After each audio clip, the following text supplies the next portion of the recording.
പ്രിയ സുഹൃത്തുക്കളെ, നാളെ August 9 quit India ദിനം. കള്ളപ്പണമൊഴുക്കി ജനാധിപത്യത്തെ അട്ടിമറിക്കുന്ന ദേശദ്രോഹികൾ ഇന്ത്യ വിടുക എന്ന് ആഹ്വാനം ചെയ്തുകൊണ്ട്, വിളംബരം ചെയ്തുകൊണ്ട് social democratic party of India SDPI സംസ്ഥാന വ്യാപകമായി പ്രക്ഷോഭ പരിപാടികൾ നടത്തുകയാണ്. പഞ്ചായത്ത് തലത്തിൽ തെരുവ് വിളംബരമാണ് നാളെ പാർട്ടി ആസൂത്രണം ചെയ്തിട്ടുള്ളത്. കള്ളപ്പണവും കള്ളനോട്ടും നമ്മുടെ സംസ്ഥാനത്ത് വ്യാപകമായി ഒഴുകുകയും അത് അത്യധികം വളരെ ഗൗരവത്തോടു കൂടി ചർച്ച ചെയ്യപ്പെടുകയും തെളിയിക്കപ്പെടുകയും ചെയ്തിട്ടുള്ള ഒരു സന്ദർഭത്തിലാണ് ദേശസ്നേഹപരമായ ഒരു ഉത്തരവാദിത്വം എന്ന നിലയിൽ SDPI ദേശദ്രോഹികൾ, അതായത് കള്ളപ്പണവും കള്ളനോട്ടും ഇറക്കി നമ്മുടെ ജനാധിപത്യ സംവിധാനത്തെ അട്ടിമറിക്കാൻ ശ്രമിച്ചുകൊണ്ടിരിക്കുന്ന ആളുകൾ, അവരാണ് യഥാർത്ഥ ദേശദ്രോഹികൾ. അവര് ഇന്ത്യ വിടുക എന്ന ഓരോ ഇന്ത്യൻ പൗരന്റെയും വികാരവും വിചാരവും ഉയർത്തിപ്പിടിച്ചുകൊണ്ടാണ് നാളെ പാർട്ടി സംസ്ഥാന വ്യാപകമായി തെരുവ് വിളംബരം നടത്തുന്നത്. പ്രിയമുള്ളവരെ, കൊടുങ്ങല്ലൂർ കേന്ദ്രമായി കള്ളനോട്ടടി പല തവണകളായി പിടിക്കപ്പെട്ടു. ഒരേ ആളുകളാണ് 3 തവണ കള്ളനോട്ടിന്റെ പേരിൽ പിടിക്കപ്പെട്ടത്. 3 അല്ല, 4 തവണയാണ് എന്നാണ് എനിക്ക് തോന്നുന്നത്. അവര് BJPക്കാരോ BJPയുമായി ബന്ധമുള്ളവരോ ആയിരുന്നു. കള്ളപ്പണം ആരാണ് സംസ്ഥാനത്ത് ഒഴുക്കിയിട്ടുള്ളത് എന്നതിനെ കുറിച്ച് നമ്മൾ കൂടുതൽ വിശദീകരണം ആവശ്യമില്ലാത്ത വിധം നമ്മുടെ രാജ്യത്തെ ഏതൊരു വാർത്തകൾ ശ്രമിക്കുന്ന ചെറിയ കുട്ടികൾക്ക് പോലും വ്യക്തമായിട്ടുള്ള ഒരു സന്ദർഭമാണ് ഇത്. BJPയുടെ സംസ്ഥാന ഓഫീസ് കള്ളപ്പണത്തിന്റെയും കുഴൽപ്പണത്തിന്റെയും ഒരു ഹബ്ബായി മാറിയിട്ടുള്ള ഒരു സ്ഥിതിവിശേഷമാണ് ഇന്നിവിടെയുള്ളത്. ഇതുമായി ബന്ധപ്പെട്ട് കൊടകരയില് 3.5 കോടി രൂപ കവർ ചെയ്യപ്പെടുകയും 25 ലക്ഷം രൂപ കവർ ചെയ്യപ്പെട്ടു എന്ന രീതിയിൽ ഒരാൾ പോലീസിൽ പരാതി നൽകുകയും ചെയ്തത് ഇതുമായി ബന്ധപ്പെട്ട ധാരാളം രഹസ്യങ്ങൾ, വിവരങ്ങൾ പുറത്തു വരുന്നതിന് ഒരു നിമിത്തമാവുകയുണ്ടായി. കഴിഞ്ഞ നിയമസഭാ തെരഞ്ഞെടുപ്പ് നടക്കുന്നതിന്റെ തൊട്ട് 3 ദിവസം മുമ്പാണ് തൃശ്ശൂരിലെ കൊടകര ഹൈവേയിൽ വെച്ച് ഒരു വൻ കവർച്ച നടക്കുന്നത്. 25 ലക്ഷം രൂപ കവർ ചെയ്യപ്പെട്ട പരാതിയുടെ അടിസ്ഥാനത്തിൽ പോലീസ് അന്വേഷണം നടത്തിയപ്പോൾ ആ അന്വേഷണം എത്തിപ്പെട്ടത് ഭീകരമായ വിവരങ്ങളിലേക്കാണ്. BJP ഏത് വിധേനയാണ് അവർക്ക് ജയസാധ്യതയില്ലാത്ത ഈ കേരള സംസ്ഥാനത്ത് പോലും മണ്ഡലങ്ങൾ പിടിക്കുന്നതിന്, ഇവിടെ അട്ടിമറി നടത്തുന്നതിന്, അതായത് പണമൊഴുക്കി ജനങ്ങളെ സ്വാധീനിച്ച് അവിടെ വോട്ട് പിടിക്കുന്നതിന് അവര് ശ്രമിക്കുന്നത് എന്നതിൻ്റെ അതിഭീകരമായ ചിത്രമാണ് നമുക്ക് നമ്മുടെ മുമ്പിൽ വെളിവാക്കപ്പെട്ടത്. കഴിഞ്ഞ പഞ്ചായത്ത് തെരഞ്ഞെടുപ്പിന് ഇവിടെ ഇറക്കിയ 12 കോടി ഉൾപ്പെടെ കർണാടകയിൽ നിന്ന് 52 കോടി രൂപ കേരളത്തില് BJP കള്ളപ്പണമായി തെരഞ്ഞെടുപ്പിന് വേണ്ടി ഇറക്കുകയുണ്ടായി എന്ന് കൊടകര കവർച്ച കേസിന്റെ കുറ്റപത്രം 2 ഘട്ടങ്ങളിലായി കോടതിയിൽ സമർപ്പിച്ചപ്പോൾ പോലീസ് അതിൽ വ്യക്തമാക്കുകയുണ്ടായി. നിയമസഭാ തെരഞ്ഞെടുപ്പിന് വേണ്ടി മാർച്ച് 5 മുതൽ ഏപ്രിൽ 5 വരെയുള്ള ദിവസങ്ങളിൽ ഒരു മാസത്തിനുള്ളിൽ 2 ഘട്ടങ്ങളിലായി 40 കോടി രൂപ ഇവിടെ BJP കുഴൽപ്പണമായി ഇറക്കുകയുണ്ടായി. അത് ആർക്കൊക്കെ വിതരണം ചെയ്തു എന്നതിനെ സംബന്ധിച്ചും ഏത് കേന്ദ്രത്തിൽ നിന്നാണ് പണം വന്നത് എന്നതിനെ സംബന്ധിച്ചും പോലീസ് നൽകിയ ഇരിഞ്ഞാലക്കുട കോടതിയിൽ നൽകിയ അനുബന്ധ കുറ്റപത്രത്തില് വിശദീകരിച്ചിട്ടുണ്ട്. മാർച്ച് 5-നും 8-നും BJPയുടെ സംസ്ഥാന ഓഫീസ് സെക്രട്ടറി ഗിരീഷിന്റെ നിർദ്ദേശപ്രകാരം ഓഫീസ് ജീവനക്കാരൻ ബിനീതിന് 3.5 കോടി രൂപ നൽകി. മാർച്ച് 12-ന് ധർമ്മരാജന്റെ സഹായികളായ ഷംജീറും റഷീദും തൃശൂർ ജില്ലാ ട്രഷറർ സുജയ് സേനന് 2 കോടി നൽകുകയുണ്ടായി. അതുപോലെ മാർച്ച് 13-നും ഇതേ വ്യക്തിക്ക് തന്നെ ഇതേ ആളുകൾ 1.5 കോടി നൽകി. കോഴിക്കോട് ജില്ലാ ട്രഷറർ ഉണ്ണികൃഷ്ണന് 2 തവണയായി 2.5 കോടി രൂപ നൽകുകയുണ്ടായി. കണ്ണൂർ ഓഫീസ് സെക്രട്ടറി ശരത്തിന്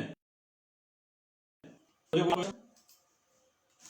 മേഖലാ സെക്രട്ടറി സുരേഷിന് 1.5 കോടി, അതുപോലെ പത്മകുമാറിന് 1.5 കോടി. ഈ തരത്തില് ഒരു മാസത്തിനുള്ളിൽ നിയമസഭാ തെരഞ്ഞെടുപ്പുമായി ബന്ധപ്പെട്ട് കോടികളാണ് കുഴൽപ്പണമായി ഇറക്കി ഇവര് വിതരണം ചെയ്തത്. ഇതിൽ ഈ ധർമ്മരാജന്റെ സഹായിയായിട്ടുള്ള ഷംജീർ എന്ന് പറയുന്ന വ്യക്തി ഈ മാർച്ച് 28-ന് ഗുണ്ടൽപേട്ട സ്വദേശിയായ ശ്രീനിവാസനിൽ നിന്ന് 13.5 കോടി രൂപ സ്വീകരിക്കുകയും 2 ലോറികളിലായി അത് കോഴിക്കോട്ട് എത്തിക്കുകയും ചെയ്തു എന്നും കുറ്റപത്രത്തിൽ പറയുന്നു. അതിൽ നിന്ന് 6,30,00,000 രൂപ ഒരു പിക്കപ്പ് വാനിലാണ് തൃശൂർ ഓഫീസിൽ എത്തിച്ചത് ഏപ്രിൽ 2-ാം തീയതി. പിന്നീട് 1,68,00,000 രൂപ കൂടി തൃശൂർ ഓഫീസിൽ എത്തിക്കുകയുണ്ടായി. ഈ വന്ന തുകയിൽ നിന്ന് ആലപ്പുഴയിൽ എത്തിക്കാൻ വേണ്ടി കൊണ്ടുപോയ 3.5 കോടി രൂപ അത് കോഴിക്കോട് നിന്ന് കാറിലാണ് കൊണ്ടുവന്നത്, ലോറിയിലായിരുന്നില്ല. ആ 3.5 കോടി രൂപയാണ് കൊടകരയിൽ വെച്ച് കവർ ചെയ്യപ്പെട്ടത്. അത് കവർ ചെയ്യപ്പെട്ട് കഴിഞ്ഞപ്പോൾ പത്തനംതിട്ടയിലേക്ക് എത്തിക്കാൻ ഉള്ള പണം കൂടി അതിലുണ്ടായിരുന്നു. ആ പണം ഇല്ലാതെ വന്നു. ഉടനെ തന്നെ വീട്ടിലുള്ളതെല്ലാം കൊണ്ടുവരൂ എന്ന് ഈ ധർമ്മരാജനോട് BJPയുടെ ബന്ധപ്പെട്ട ആളുകൾ പറഞ്ഞു. അതിനടിസ്ഥാനത്തില് അടുത്ത ദിവസം തന്നെ ലോറിയിൽ പത്തനംതിട്ടയിലും ആലപ്പുഴയിലും 1,40,00,000 രൂപ വീതം എത്തിക്കുകയുണ്ടായി. ഇതെല്ലാം സുരേന്ദ്രന്റെ അറിവോടെ ചെയ്തതാണ് എന്നും ധർമ്മരാജൻ പറഞ്ഞതായി കുറ്റപത്രത്തിൽ നമുക്ക് കാണാൻ സാധിക്കുന്നു. വളരെ വ്യക്തമായി, വളരെ വിശദമായി പോലീസിന് കിട്ടിയ വിവരങ്ങളെല്ലാം കുറ്റപത്രത്തിലൂടെ നമുക്ക് കാണാൻ സാധിച്ചിട്ടുണ്ട്. ഈ വിവരങ്ങളെല്ലാം വിവിധ പത്രങ്ങൾ പുറത്തുവിട്ടിട്ടുമുണ്ട്.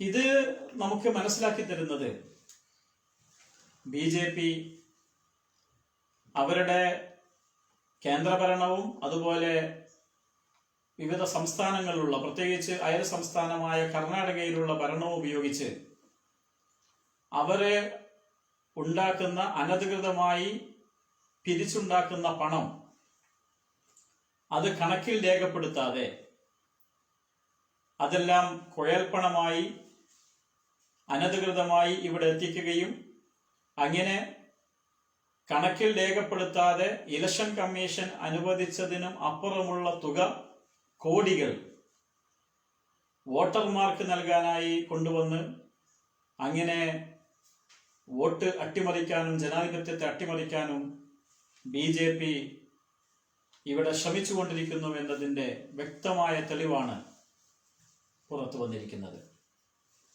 ഇതിനോട് കേരളത്തിലെ ജനങ്ങളും അതുപോലെ കേരളത്തിലെ ഭരണകക്ഷിയും പ്രതിപക്ഷ പാർട്ടികളും എല്ലാം സ്വീകരിച്ചു കൊണ്ടിരിക്കുന്ന സമീപനം എന്താണ് എന്നതാണ് ഏറ്റവും പ്രധാനപ്പെട്ട പ്രശ്നം.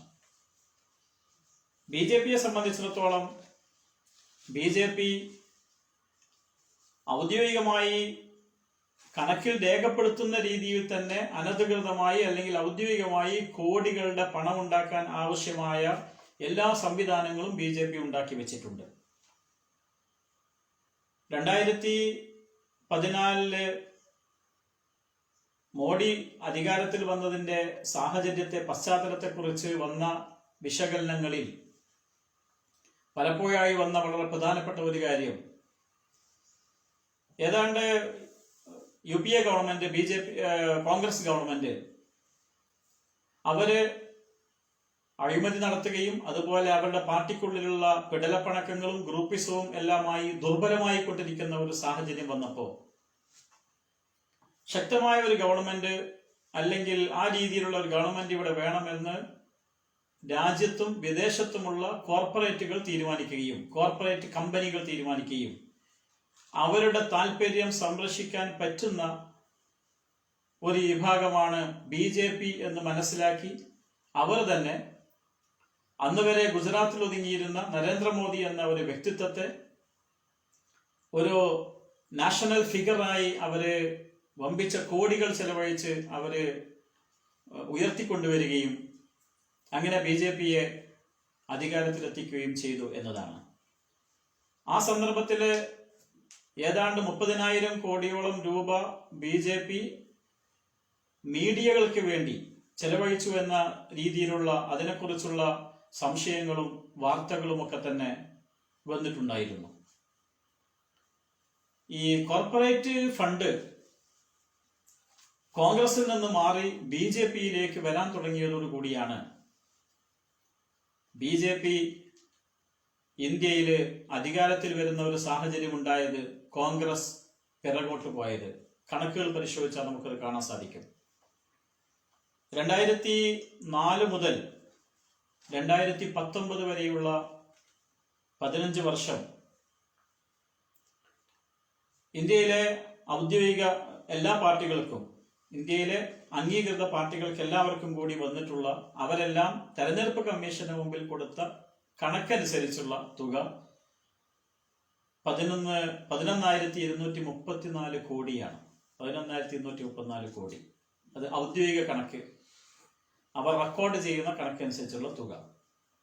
ഇതില് 70% ലഭിച്ചിരിക്കുന്നത് BJPക്കാണ്. 2018-19 നല്ല കണക്ക് പുറത്തു വന്നിട്ടുണ്ട്. അതിനുശേഷമുള്ള 19-20 ശേഷമുള്ള കണക്കുകൾ ഇതുവരെ വന്നതായി എവിടെയും വാർത്തകളിൽ കണ്ടിട്ടില്ല.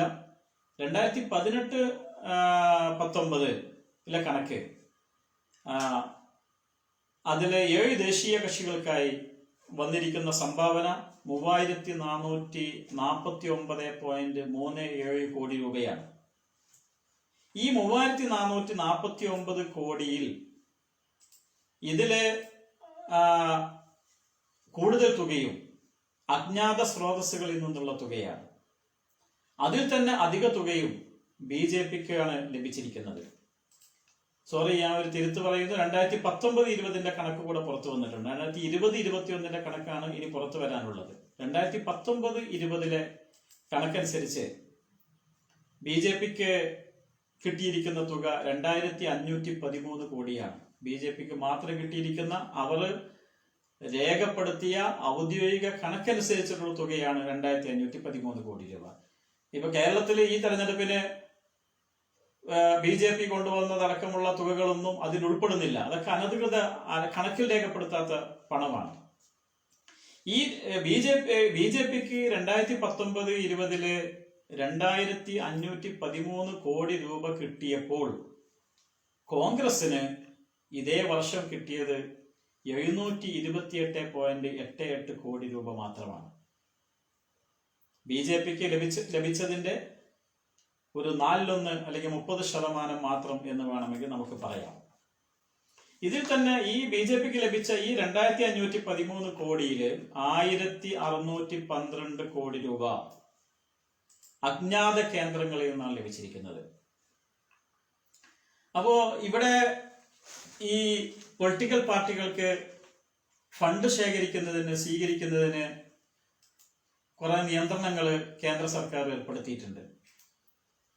അവർക്ക് അതിന് രശീതി ഉണ്ടായിരിക്കണം. 20,000 രൂപയിൽ അധികമാണെങ്കിൽ ബാങ്ക് വഴി മാത്രമേ ട്രാൻസ്ഫർ ചെയ്യാൻ പറ്റുകയുള്ളൂ. ഇങ്ങനെയൊക്കെയുള്ള നിബന്ധനകളുണ്ട്. ഇതുണ്ടായിരിക്കെ എങ്ങനെയാണ് ഇത്രയും കോടി രൂപ അജ്ഞാത കേന്ദ്രങ്ങളിൽ നിന്ന് BJPക്ക് ലഭിക്കുന്നത് എന്ന ഒരു സംശയം ഉണ്ടായേക്കാം. അവിടെയാണ് BJP അധികാരത്തിൽ വന്ന ശേഷം അവരും അതേപോലെ കോൺഗ്രസും അവരുടെ കോൺഗ്രസിന്റെ കൂടി പിന്തുണയോടുകൂടി BJP FCRAയിൽ വരുത്തിയിട്ടുള്ള ഭേദഗതികൾ പ്രസക്തമാകുന്നത്, അതിന്റെ ഗൗരവം നമ്മൾ മനസ്സിലാക്കുന്നത്.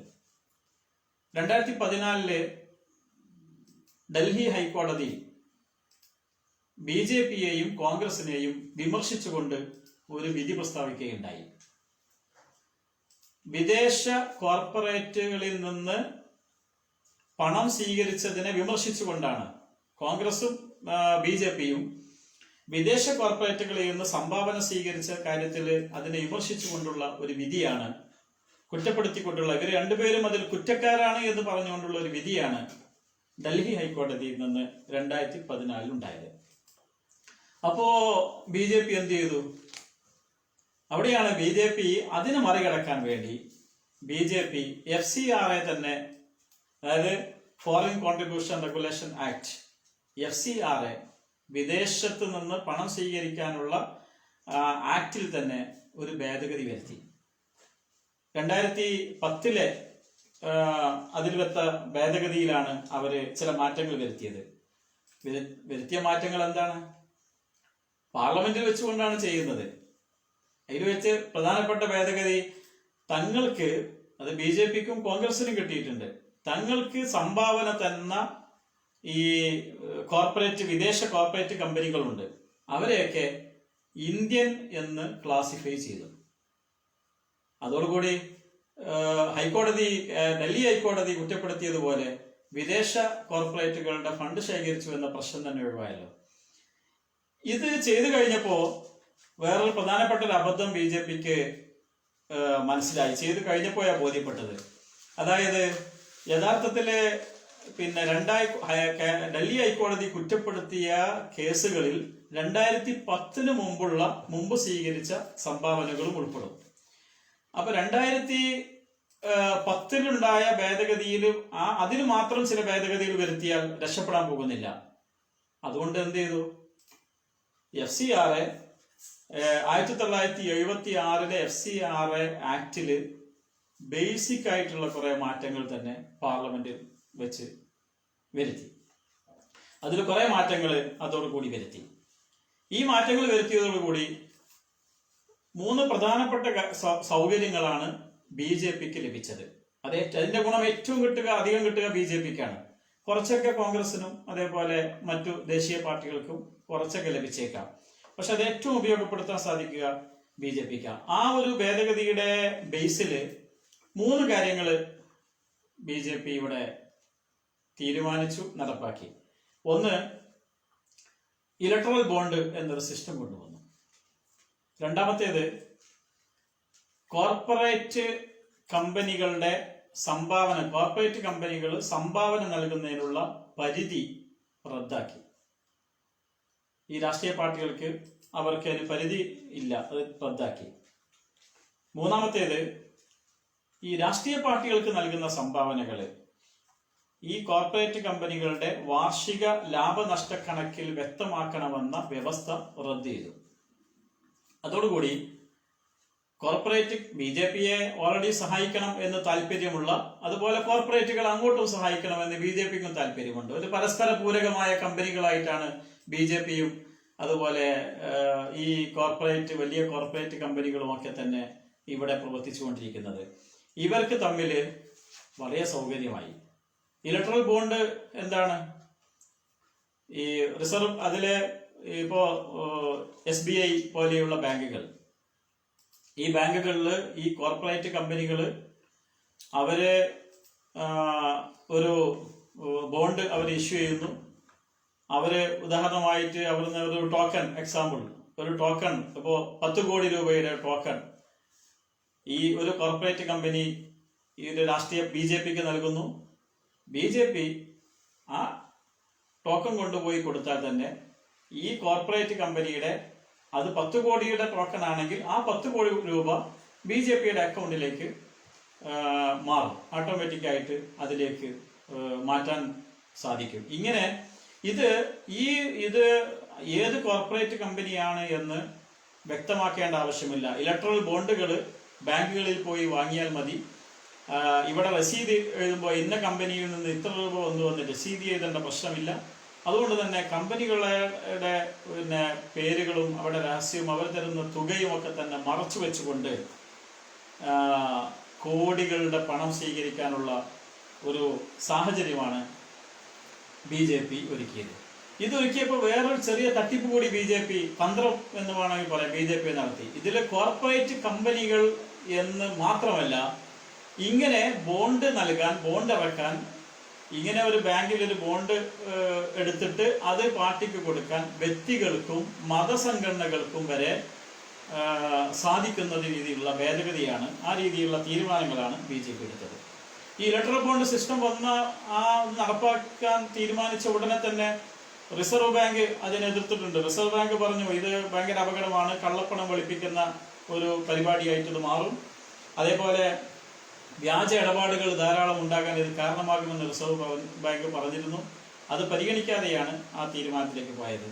ഇലക്ഷൻ കമ്മീഷൻ ആ സമയത്ത് പറഞ്ഞിരുന്നു ഇത് വിദേശത്ത് നിന്ന് വ്യാജ കമ്പനിയുടെ പേരിൽ കോടികൾ ഇവിടേക്ക് വരാൻ ഇത് ഇടയാക്കും, അതും നമ്മുടെ രാജ്യത്തിന്റെ സാമ്പത്തിക സ്ഥിതിയെ തകർക്കും എന്ന് അന്ന് ഇലക്ഷൻ കമ്മീഷൻ പറഞ്ഞിട്ടുണ്ടായിരുന്നു. തെരഞ്ഞെടുപ്പിൽ അത് ബാധിക്കുമെന്ന് പറഞ്ഞിട്ടുണ്ടായിരുന്നു. അതൊന്നും ഇവിടെ BJP സർക്കാർ പരിഗണിച്ചിട്ടുണ്ടായിരുന്നില്ല. കാരണം അവർക്ക് വേണ്ടത് ഇങ്ങനെ കോടികൾ, ചോദ്യം ചെയ്യപ്പെടാത്ത രീതിയിലുള്ള കോടികൾ ലഭിക്കുക എന്നതായിരുന്നു BJPയെ സംബന്ധിച്ചിടത്തോളം ആവശ്യമായിട്ടുണ്ടായിരുന്നത്. അതിന് വേണ്ട സൗകര്യങ്ങളെല്ലാം BJP ഒരുക്കി.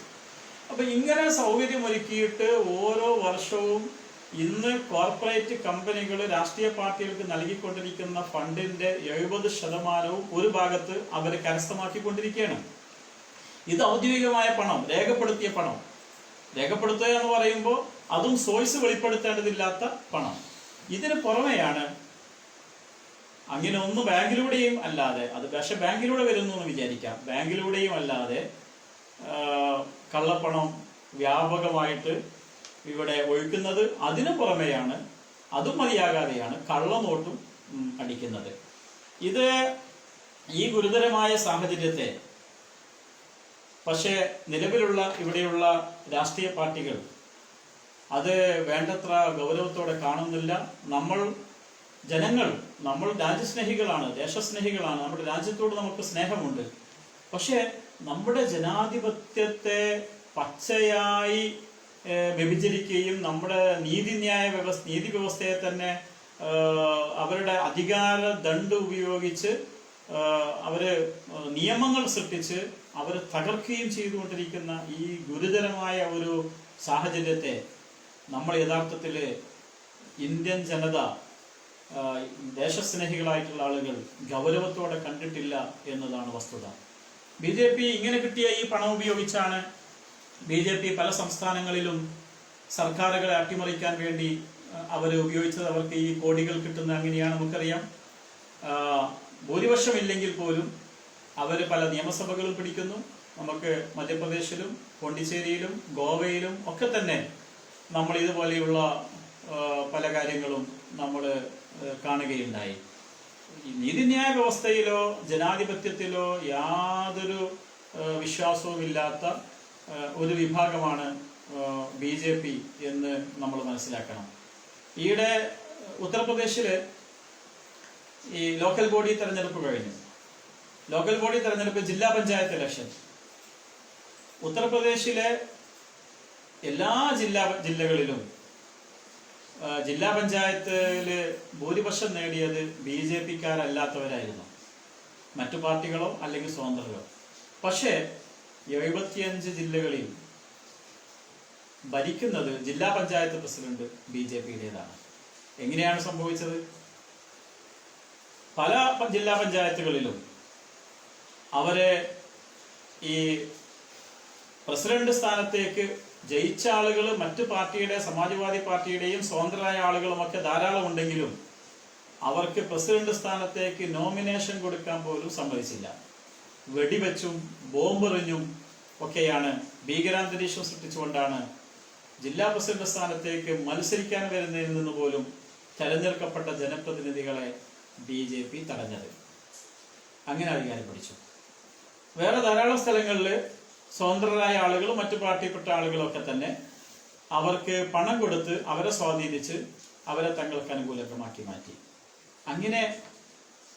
അങ്ങനെയാണ് ഈ കഴിഞ്ഞ ഉത്തർപ്രദേശിലെ 2-3-4 മാസങ്ങൾക്ക് മുമ്പ് നടന്ന ജില്ലാ പഞ്ചായത്ത് തെരഞ്ഞെടുപ്പില് ജില്ലാ പഞ്ചായത്തിന്റെ ഭരണം BJP കൈക്കലാക്കിയിട്ടുള്ളത് എന്ന് നമുക്ക് മനസ്സിലാക്കാൻ സാധിക്കും. ഇങ്ങനെ അധികാരം, അതായത് ഭീഷണിപ്പെടുത്തിയും ഭീകരാന്തരീക്ഷം സൃഷ്ടിച്ചും പണം കൊടുത്ത് സ്വാധീനിച്ചും പ്രകോപിപ്പിക്കേണ്ടിടത്ത് പ്രകോപിപ്പിച്ചും ഭയപ്പെടുത്തിയും ഒക്കെ തന്നെ ഇവിടെയുള്ള എല്ലാ രാഷ്ട്രീയ പാർട്ടികളെയും കൈകാര്യം ചെയ്തുകൊണ്ടിരിക്കുകയാണ് BJP. അവരെ നിശബ്ദരാക്കിക്കൊണ്ടിരിക്കുകയാണ്, ജനാധിപത്യത്തെ അട്ടിമറിച്ചുകൊണ്ടിരിക്കുകയാണ്. അതിന്റെ മുമ്പിൽ രാഷ്ട്രീയ പാർട്ടികൾ നട്ടെല്ല് നിവർന്നു നിന്ന് അതിനെ ചോദ്യം ചെയ്യാനോ നേരിടാനോ സാധിക്കാത്ത വിധം അവർ എല്ലാവരും സ്വയം മടിയിൽ കനമുള്ളവരായി മാറുകയും ചെയ്തിരിക്കുന്നു. അതിന്റെ ലക്ഷണങ്ങളാണ് നമ്മൾ കണ്ടുകൊണ്ടിരിക്കുന്നത്. ഇപ്പോൾ ഈ BJP-യുടെ ഈ കേരളത്തിലെ ഈ കള്ളപ്പണം, അത് കേരളത്തെ സംബന്ധിച്ചിടത്തോളം ഇതൊരു വളരെ ഞെട്ടിക്കുന്ന ഒരു വിവരമാണ്. മാത്രമല്ല, വസ്തുനിഷ്ഠമായി ഡീറ്റെയിൽ ആയിട്ട് കുറെ വിവരങ്ങൾ അതിൽ കേരള പോലീസിന് അന്വേഷണത്തിന് കിട്ടിയിട്ടുമുണ്ട്. എന്നാൽ അതിൻ്റെ അപ്പുറം കേന്ദ്ര ഏജൻസി ED പോലെയുള്ള, അതേപോലെ ഈ നികുതി വകുപ്പ് ഒക്കെ പോലെയുള്ള നമ്മുടെ കേന്ദ്ര ഏജൻസികൾ അവര് ഇത്രയും വിവരങ്ങൾ റെക്കോർഡിക്കലായി ഒരു കോടതിയിൽ സമർപ്പിക്കപ്പെട്ടിട്ട് പോലും അത് ആധാരമായി സ്വീകരിച്ച് BJP-യുടെ ഈ കള്ളപ്പണത്തിനെതിരെ അന്വേഷണവുമായി പോകുന്നില്ല. CPM ആണ് ഇപ്പോൾ കേരളം ഭരിക്കുന്ന പാർട്ടി പറയുന്നത് ഞങ്ങളുടെ അധികാര പരിധിക്ക് അപ്പുറമുള്ള കാര്യമാണ് എന്നാണ്. ഞങ്ങൾക്ക് ചെയ്യാവുന്നത് ഞങ്ങൾ ചെയ്തിരിക്കുന്നു. അവരുടെ എല്ലാ ആളുകളും ചാനൽ ചർച്ചകളിൽ വന്നും അതേപോലെ നിയമസഭാ ചർച്ചയിലും ഒക്കെ തന്നെ പറഞ്ഞുകൊണ്ടിരിക്കുന്നത് ഞങ്ങൾക്ക് ചെയ്യാവുന്നതെല്ലാം ചെയ്തിരിക്കുന്നു, ഇനി എല്ലാം ബാക്കിയെല്ലാം ഞങ്ങളുടെ പരിധിക്കപ്പുറമാണ് എന്നാണ് പറഞ്ഞുകൊണ്ടിരിക്കുന്നത്. CPM-ന് ചെയ്യാൻ സാധിക്കുന്ന, ഇവിടുത്തെ കേരളം ഭരിക്കുന്ന പാർട്ടിക്ക് ചെയ്യാൻ സാധിക്കുന്ന എല്ലാം ചെയ്തിട്ടുണ്ടോ?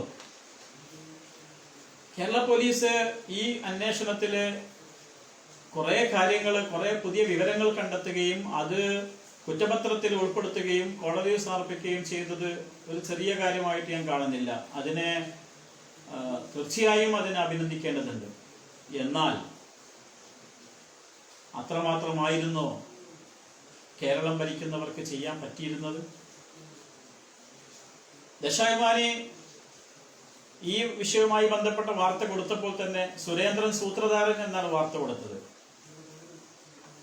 ഈ സുരേന്ദ്രന്റെ അറിവോട് കൂടിയാണ് ഇത്രയും കോടി ഈ രീതിയിൽ വന്നത്. അതിന്റെ സോഴ്സ് വരെ ഗുണ്ടൽപേട്ട സ്വദേശി, അയാളുടെ പേര് വരെ പോലീസ് കണ്ടെത്തിയിരിക്കുന്നു. പോലീസിന് ഈ വിഷയത്തിൽ കേസ് ചാർജ് ചെയ്തുകൊണ്ട് കേന്ദ്ര ഏജൻസികൾക്ക് കൈമാറിയാലും മതി എന്നാണ് പല ഈ ആളുകളും, ബിഷക്കന്മാര്, അതുപോലെ നിയമവിദഗ്ധരായിട്ടുള്ള ധാരാളം ആളുകൾ പറയുന്നത് അതിനും പോലീസിന് സാധിക്കുമെന്നാണ്. ആ നാട്ടിലൊക്കെ പലപ്പോഴും കുഴൽപ്പണം പിടികൂടാറുണ്ട്. പോലീസ് പിടികൂടിയാൽ കേസ് ചാർജ് ചെയ്തുകൊണ്ട് അവർക്ക് കൈമാറുക എന്നതും പോലീസ് ചെയ്യാറുണ്ട്.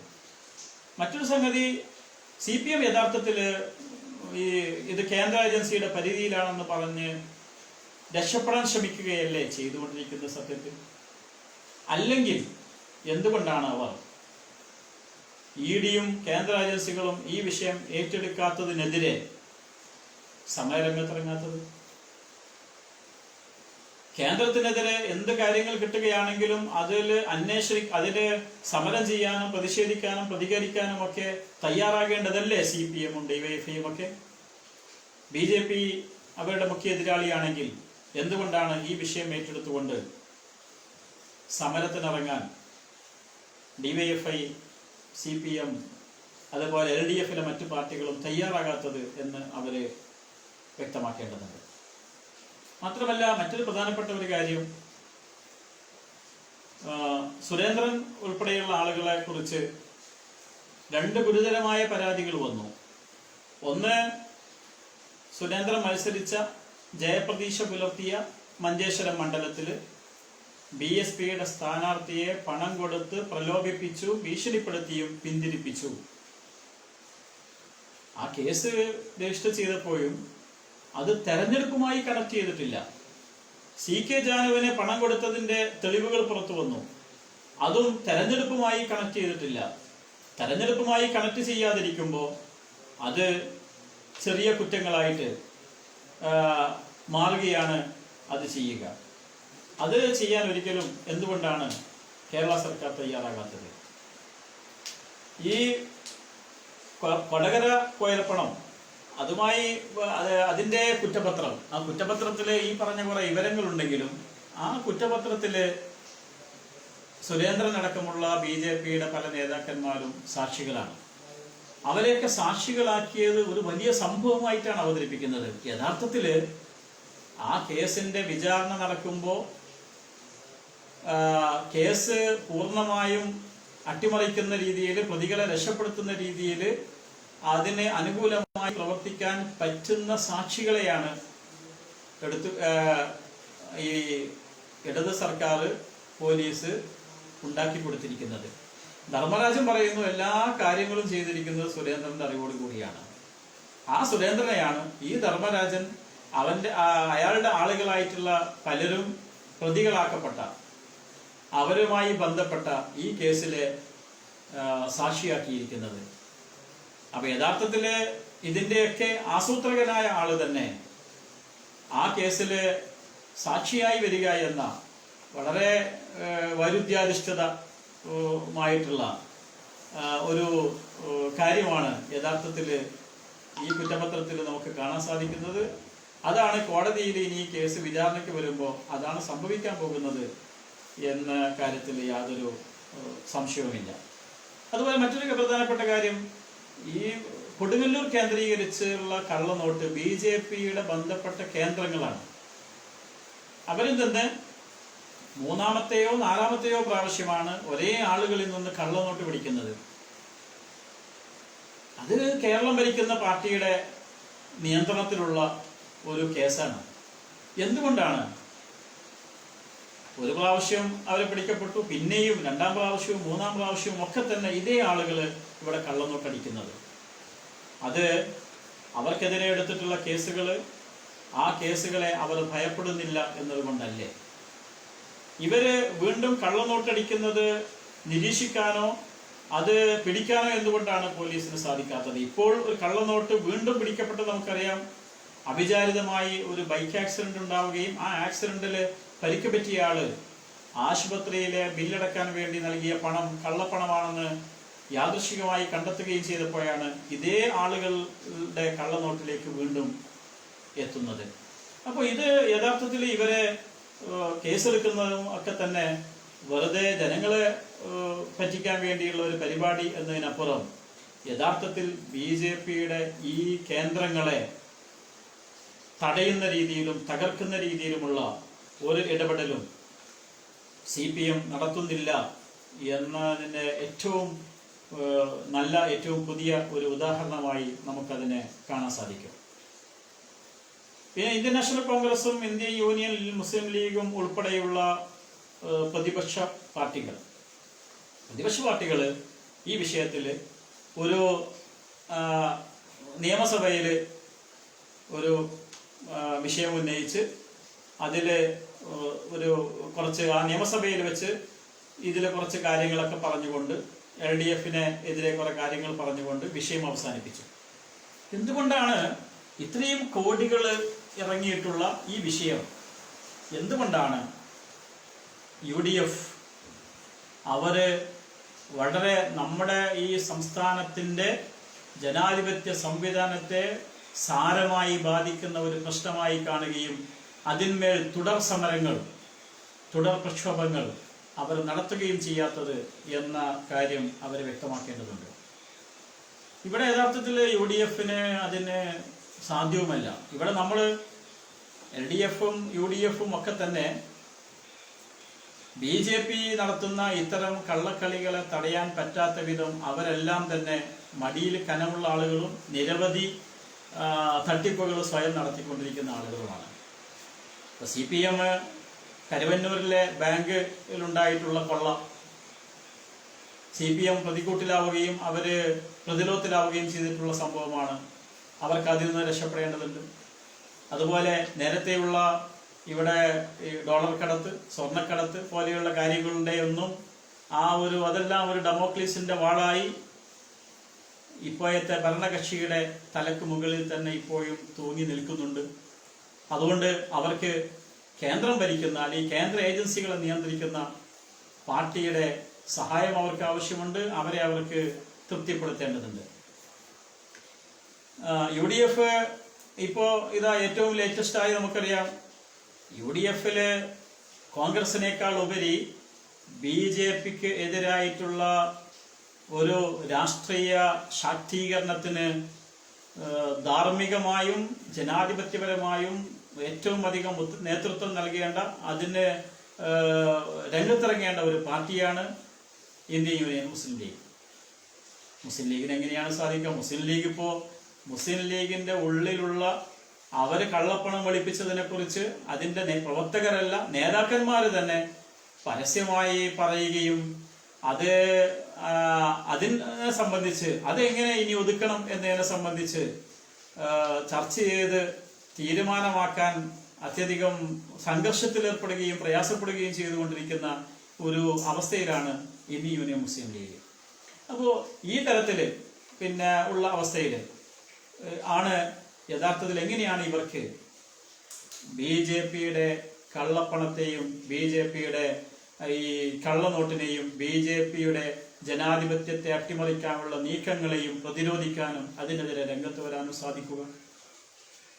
സാധിക്കുകയില്ല. അതുകൊണ്ടാണ് ഇത്രയും വ്യക്തമായ തെളിവുകളോടുകൂടി BJPയെ തുറന്നു കാണിക്കാൻ പറ്റിയ ഒരു എവിഡൻസ്, കോടതിയിൽ സമർപ്പിക്കപ്പെട്ട ഒരു എവിഡൻസ് കയ്യിലുണ്ടായിട്ടും അതൊന്നും BJPക്കെതിരായ വലിയ ആയുധമായി ഈ പാർട്ടികളൊന്നും ഉപയോഗപ്പെടുത്താത്തത് എന്ന് നമുക്ക് മനസ്സിലാക്കാൻ സാധിക്കും. ലീഗിനെ കുറിച്ച് കഴിഞ്ഞ ദിവസം ഒരു രാഷ്ട്രീയ പാർട്ടിയുടെ നേതാവ് ഒരു ചാനലിനോട് പരസ്യമായി പറഞ്ഞ ഒരു കാര്യം, RPI എന്ന പാർട്ടി മുഖേന BJPയുടെ കേന്ദ്ര നേതൃത്വവുമായി അവര് ബന്ധമുണ്ടാക്കുകയും അങ്ങനെ അവർ പലതരത്തിലുള്ള അവരുടെ പല വിഷയങ്ങളും ഒതുക്കി തീർക്കുകയും ചെയ്തിരിക്കുന്നുവെന്നാണ്. അത് ഇപ്പോൾ ഉണ്ടായിട്ടുള്ള ഈ മറ്റു 10 കോടിയുടെ കള്ളപ്പണ കേസും അതുമായി ബന്ധപ്പെട്ട സ്വന്തം നേതാക്കളുടെ തന്നെ വെളിപ്പെടുത്തലും അതുമായി ബന്ധപ്പെട്ട വിവാദങ്ങൾക്കിടയിൽ ആ വിഷയം മറുപടി പറയാതെ ഒഴിഞ്ഞു മാറാൻ ലീഗിന് സൗകര്യം കിട്ടി എന്ന് മാത്രമേ ഉള്ളൂ.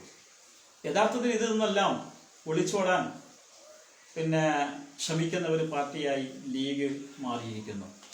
എന്തിനാണോ ലീഗ് രൂപീകരിക്കപ്പെട്ടത് അതിൻ്റെ ഉത്തരവാദിത്തങ്ങൾ ആ ലക്ഷ്യത്തിലേക്കുള്ള പ്രവർത്തനങ്ങളിൽ നിന്നെല്ലാം വളരെ വളരെ അകന്നുകൊണ്ടിരിക്കുകയാണ്. ഞാനിത് സൂചിപ്പിച്ചത് ലീഗ് കേവലം ലീഗ് എന്നൊരു പാർട്ടിയെ കുറ്റപ്പെടുത്താനല്ല, ലീഗ് ഏറ്റവും അധികം ഇന്ത്യൻ യൂണിയൻ മുസ്ലിം ലീഗ് അതിന്റെ രൂപീകരണ ലക്ഷ്യവും നയവും മുമ്പിൽ വെച്ച് നോക്കുമ്പോൾ ഇന്ത്യയുടെ പ്രത്യേക പശ്ചാത്തലത്തിൽ BJPക്കെതിരെ അതിശക്തമായ സമരങ്ങൾക്ക് നേതൃത്വം നൽകേണ്ട ഒരു പാർട്ടിയാണ്. ഇന്ത്യൻ നാഷണൽ കോൺഗ്രസിന്റെ കാര്യത്തിൽ പലതരത്തിലുള്ള